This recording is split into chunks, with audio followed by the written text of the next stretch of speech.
Hola, hola chicos, ¿cómo están? El día de hoy vamos a hablar del origen de las células, los primeros organismos y la clasificación de los seres vivos. Entonces, empecemos.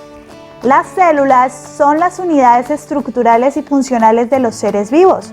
Entonces, para hablar del origen de la vida, debemos sin duda empezar por la célula. Durante el surgimiento de las primeras células fue necesaria la existencia de una molécula capaz de autorreplicarse para la reproducción de más organismos vivos. Se ha encontrado que la mayoría de las células actuales depende del ADN para codificar y almacenar información. Sin embargo, es imposible que el ADN sea la molécula de información más primitiva con esta capacidad, pues se sabe que para replicarse el ADN requiere de la ayuda de grandes y complejas enzimas proteicas que catalicen reacciones y para este momento esas proteínas no existían. Varios estudios han demostrado que el principal candidato para ser la primera biomolécula de información autorreplicante era el ARN o ácido ribonucleico, pues tiene la capacidad de catalizar diferentes reacciones celulares que incluyen el corte de otras moléculas de ARN y el empalme de sus diferentes fragmentos. ¿Recuerdan cuando vimos replicación? Quien hacía prácticamente el trabajo era el ARN. De acuerdo con este punto de vista, el periodo de vida actual basado en la replicación del ADN estuvo precedido por otro en el que todos los seres vivos usaban el ARN como molécula genética portadora de información y como enzima catalizadora de su propia replicación. Una vez surgieron estas primeras moléculas autorreplicantes, fue necesario el desarrollo de una membrana que envolviera y encerrara todas las reacciones químicas esenciales para la vida, lo que hoy conocemos como membrana celular. Las precursoras de las primeras membranas celulares quizá fueron estructuras sencillas que se formaron de forma espontánea y mediante procesos netamente físicos y mecánicos. Se cree que la combinación de otras biomoléculas llamadas lípidos y proteínas en un ambiente acuoso que se agitaba constantemente dio origen a unas estructuras huecas denominadas microesferas que encerraron el material genético basado en ARN y que con la combinación adecuada de biomoléculas como los carbohidratos, otras proteínas, lípidos, formarían algo parecido a una célula procariota primitiva. Las primeras células que aparecieron en la Tierra fueron las células procariotas hace unos 3.500 millones de años. Procariota significa anterior al núcleo, es decir, estas células no tenían su información genética encerrada en un compartimiento membranoso. De hecho, estas células tienen una organización muy sencilla con una membrana que delimita un espacio interno donde están o donde se producen las reacciones químicas y se encuentran las biomoléculas esenciales para la vida. Por fuera de la membrana tienen una cápsula y en ocasiones muestran prolongaciones como flagelos bacterianos que permiten la movilidad y unos pelos llamados pilis para el intercambio genético. Esta forma celular fue la única en los primeros años de la vida en la Tierra. Se conocen dos grandes grupos de procariotas, las bacterias verdaderas y las arqueobacterias, que más adelante vamos a hablar un poquito más de ellas. Después aparecieron otro tipo de células llamadas las células eucariotas, que como su nombre lo indica, eu significa verdadero y cario núcleo. Entonces estas células tenían un núcleo verdadero. La aparición de las células eucariotas fue un evento evolutivo que ocurrió hace unos 1.500 millones de años, es decir, 2.000 años después de que aparecieran las células procariotas. Su aparición supuso una transición evolutiva de la célula procariota un poco más sencilla a una célula eucariota que llegó a una complejidad morfológica y estructural que no se conocía hasta entonces, destacando un complejo de compartimientos membranosos internos. Recuerden que las células procariotas tenían todas sus biomoléculas regadas en un compartimento que simplemente estaba rodeado por la membrana celular. En este caso, las células eucariotas poseían un núcleo que envolvía el material genético, pero también tenían otros compartimientos como el aparato de Golgi o los ribosomas, los lisosomas y otro tipo de compartimientos membranosos internos. También fueron capaces de incorporar genomas completos que dieron lugar a las mitocondrias y a los cloroplastos.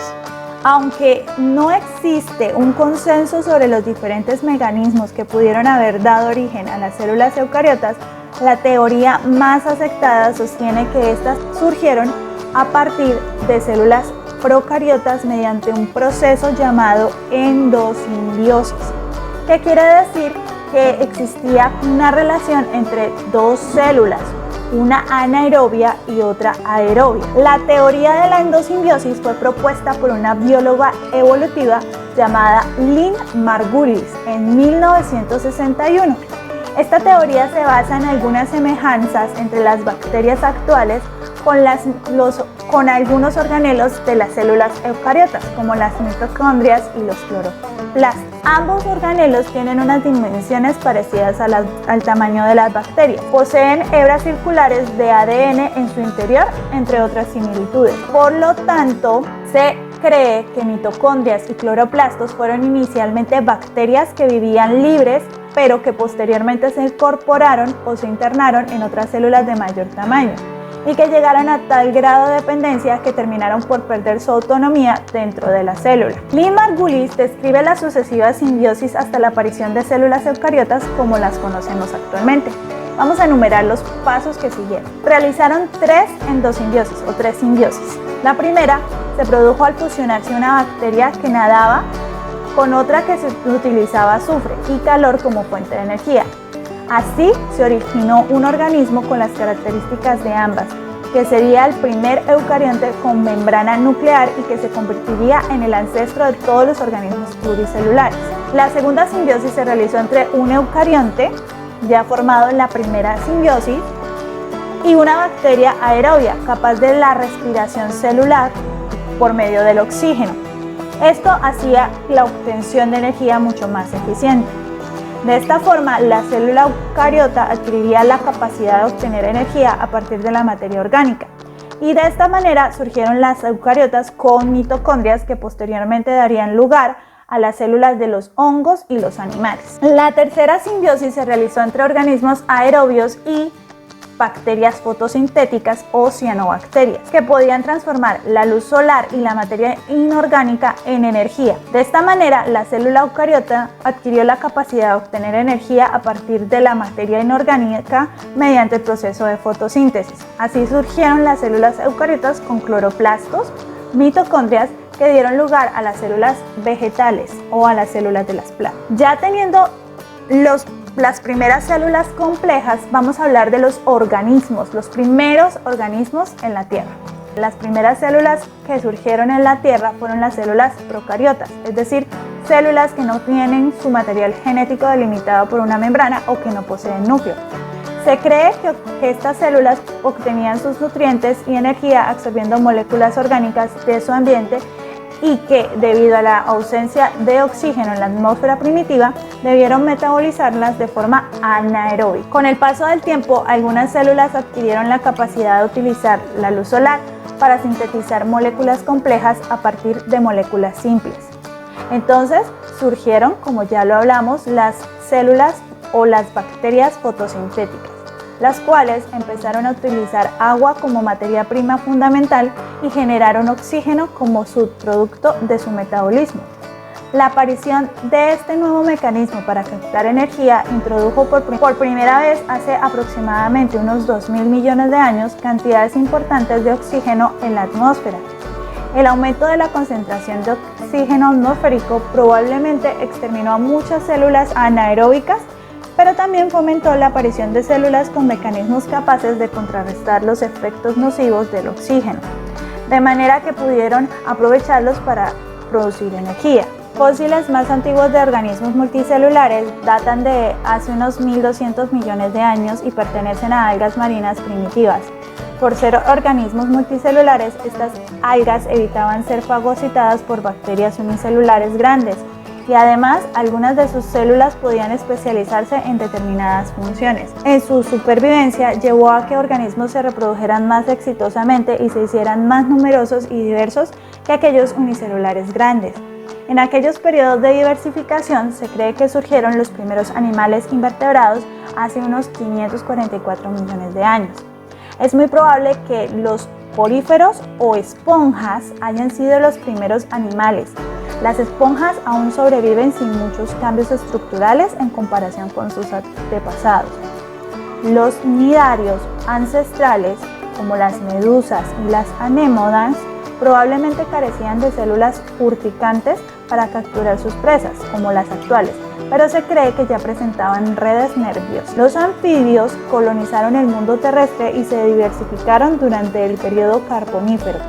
Se desplazaban por tierra, pero aún estaban estrechamente ligadas al agua, tal como los actuales ranas y salamandras.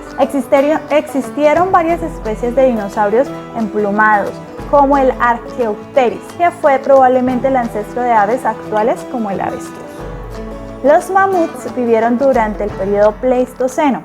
Su abundante pelaje les permitió resistir el frío de las glaciaciones. Los elefantes pertenecen a la misma familia y aunque son muy similares, no descienden directamente de los mamuts. El tigre dientes de sable es un carnívoro muy conocido del Pleistoceno. Este enorme animal presentaba unos colmillos de gran tamaño. Los primeros helechos poseían tejidos conductores que mejoraban su capacidad para colonizar el medio terrestre. Esporas con una cubierta impermeable que les permitieron una mayor dispersión y una cutícula más gruesa que les permitió soportar las variaciones ambientales. Vamos a observar, al lado derecho vemos los helechos ancestrales y al lado izquierdo los actuales. La recopilación y comparación de los restos fósiles ha permitido dividir la historia de la Tierra en intervalos delimitados por cambios importantes. A esta división se le conoce como escala de tiempo geológico. Ahora vamos a hablar de la clasificación de los seres vivos.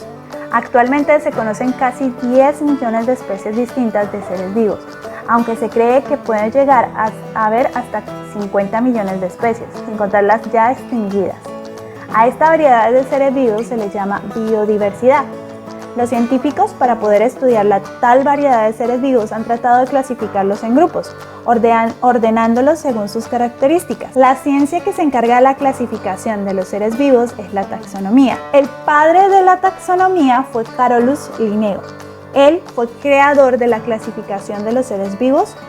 Desarrolló un sistema de nomenclatura binomial que todavía se utiliza en la actualidad y que se caracteriza por nombrar a cada especie con dos nombres, el género y el epíteto específico, y agrupa los seres vivos en categorías cada vez más amplias. Vamos a hablar de las categorías más amplias para organizar a los seres vivos. Todos los organismos se agrupan en 3 grandes dominios, de acuerdo con sus características genéticas, morfológicas y fisiológicas. Estos 3 grandes dominios son Eubacteria, Archaeobacteria y Eukarya. Vamos a hablar del dominio Eubacteria. El dominio Eubacteria está conformado por las bacterias verdaderas. Son organismos cuyas células carecen de envoltura nuclear o de un núcleo verdadero y organelos especializados, por lo que su ADN se encuentra libre en el citoplasma y presentan formas muy variadas que incluyen desde filamentos, esferas denominadas cocos, barras denominadas bacilos y hélices o espirilos. Generalmente poseen pared celular y muchas de ellas tienen flagelos que les facilitan la locomoción o el movimiento. Las bacterias son los seres vivos más abundantes de la Tierra. Se encuentran en todos los ecosistemas y ambientes del planeta, incluso en el interior del cuerpo de otros organismos. Su éxito biológico se debe a su tamaño reducido, su capacidad de reproducirse a gran escala, su rápida tasa de mutación y por lo tanto de evolución, y su versatilidad para colonizar ambientes extremos. Las bacterias son capaces de usar una amplia variedad de fuentes energéticas y de nutrientes, ya que hay bacterias anaerobias, bacterias aerobias.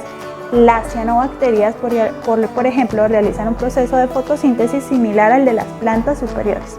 Recordemos que los antepasados de los cloroplastos en las células de las plantas era una cianobacteria. Cuando una población de bacterias se encuentra en un ambiente adecuado con una elevada concentración de nutrientes, pasa por 3 fases de crecimiento. Primero, debe haber una etapa de adaptación al nuevo medio durante el cual el crecimiento es lento y las bacterias se preparan para elevar su metabolismo.